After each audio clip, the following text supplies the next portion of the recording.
Lately has been so boring, man. Ain't anything interesting to play. Haven't watched many anime. That hentai from yesterday was pretty good though.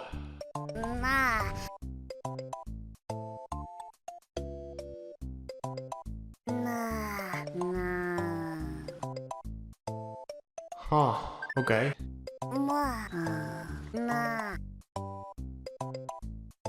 Made in Abyss, huh? Well, if Bruce says it's good, I mean, I've got nothing to lose.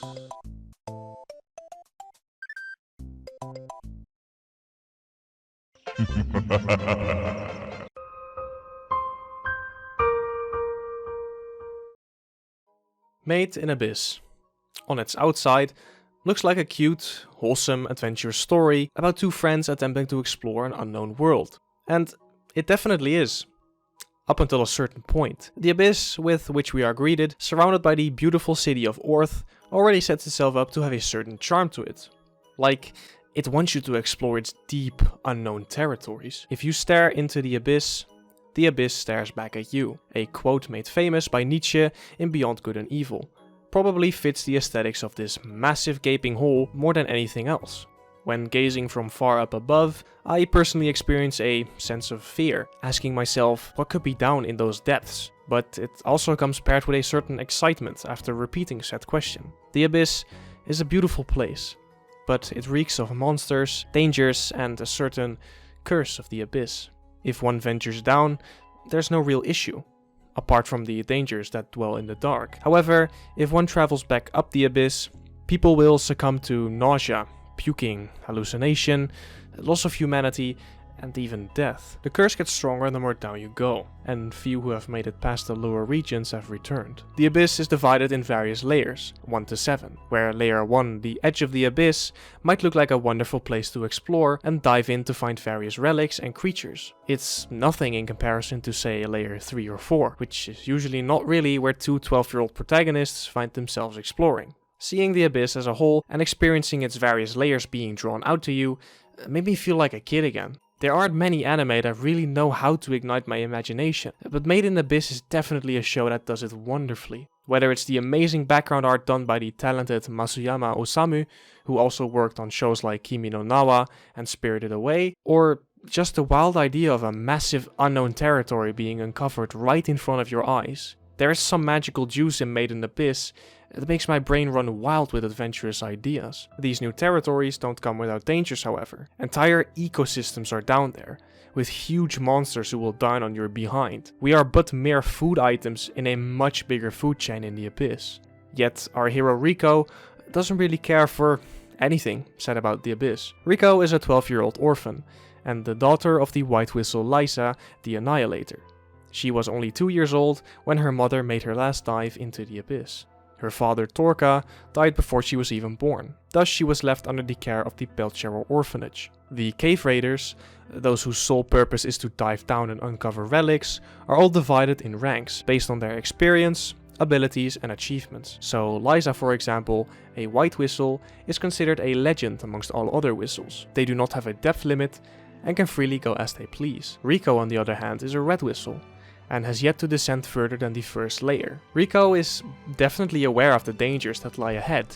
Studying the Abyss is basically all she does. But her naive, childlike character just chooses to ignore all that's mentioned, and decides to go anyway. Rico later conveniently meets up with Reg, who plays the protector angel role for Rico throughout the story. His metal body allows for strong tanking, and he has an arm with which he can shoot out a huge devastating laser, called the Incinerator. Using this power, however, he will fall unconscious for 2 hours, leaving Rico completely alone and vulnerable. It's an insanely powerful weapon that when used can save both heroes from a tight situation. But as Ozen the Immovable mentioned, just try leaving a helpless child on her own in the second layer for 2 hours. I wonder how she will be torn to shreds.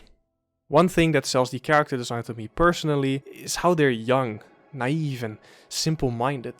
They are all children after all. Rico has a dream to meet up with her mother at the depths of the Abyss, and will stop at nothing in her way to reach her goal. She is perseverant, but that simultaneously appears to be her weakness.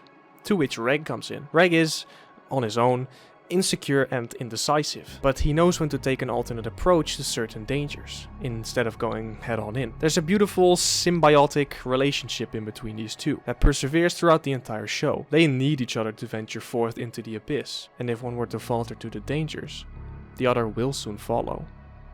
One of the first extremely touching moments these children have to face is when Reg and Rico make the decision to dive into the abyss with the intent of never returning and finding Rico's mother. Rico's good friend Nat, who she has explored with many times, actually tries his best to convince Rico to not go, because obviously her mother might not even be alive down there, considering her last dive was done so many years ago. But at this point you should know that Rico does not stop for anything, or anyone, and will continue her journey. These children are dealing with adult responsibilities from a very young age, and I think the anime portrays it beautifully. You can really feel the naivety from the way they express their emotions and think about the matters at hand. There's never a single doubt about Rico's adventure, and she deems the abyss to be fun, enticing, and a challenge. Yet, there's always that singular thought lurking in our brains. What if? What if Reg were to die protecting Rico? What if Rico were to succumb to the curse? What if Rico's mother is already dead? The anime has a certain tense feeling constantly simmering in the background. Especially if you're used to drama and action-filled anime, there's never really a safe feeling. Danger is lurking around every corner. You want Rico and Reg to succeed. You're rooting for them along the way constantly. Unless you're just a heartless bastard. The other huge factor of the constant lurking fear is the world building that's set up through the anime. The abyss feels so incredibly fictional, yet so real. The way it's designed with its individual layers, the curse, the various ecosystems, all the symbiotic and predatory relationships between the monsters, they all feel so weirdly legitimate. And it's a scary thought that there are creatures down there who evolved in such a way to mainly hunt down cave raiders. It's just one of those anime that make me realize, fuck man, I love anime. The shit they pull with these Chinese cartoons, like, damn. That is, until you get to the parts where you can feel your guts slowly being ripped out by the insanely emotional twists. Then, no. Everything is pain. Life is pain.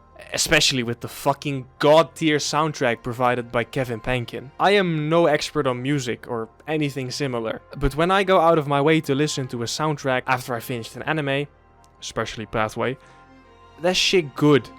That shit straight up bussin'. Penkin manages to capture the feeling of exploration, grief, danger, and growth so insanely well. Every single piece of music just fits the matching visuals like a glove. Now, to move on to my further points, I am going to put a spoiler warning here, as I will start talking about a couple events that really shifted my opinion about the show. So if you haven't yet seen the anime, please give it a try, and then come back later to see the rest. I hope you have a good time.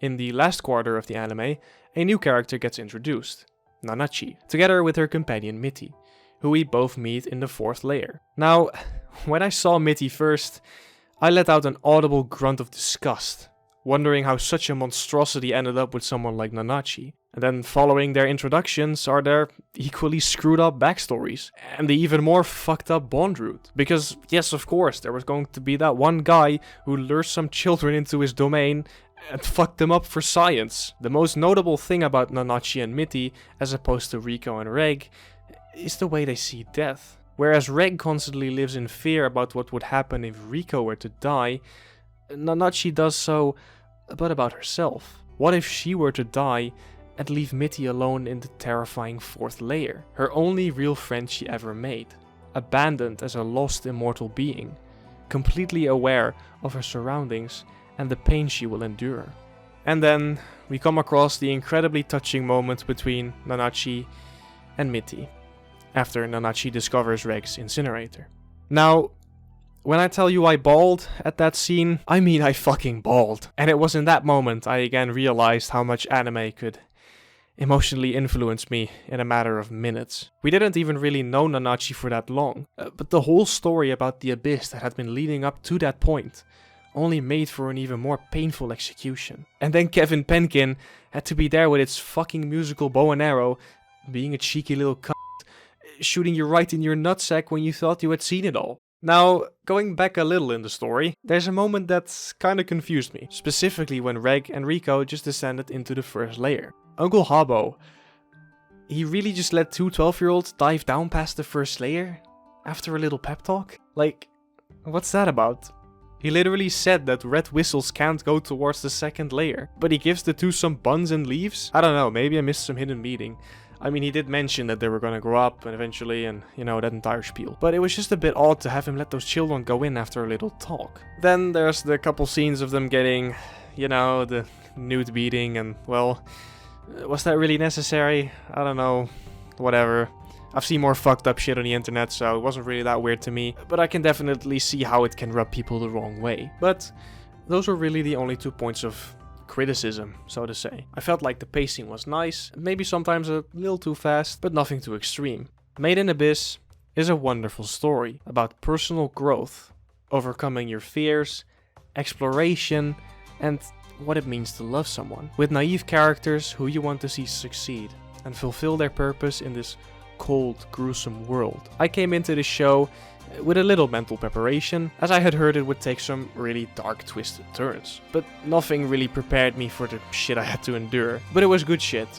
You know, the kind that you've been holding in for a while and then finally can let go. Made in Abyss gets a solid 9 for me. The art, the music, the characters, the dense ecosystems, suffering, love, grief, and dreams.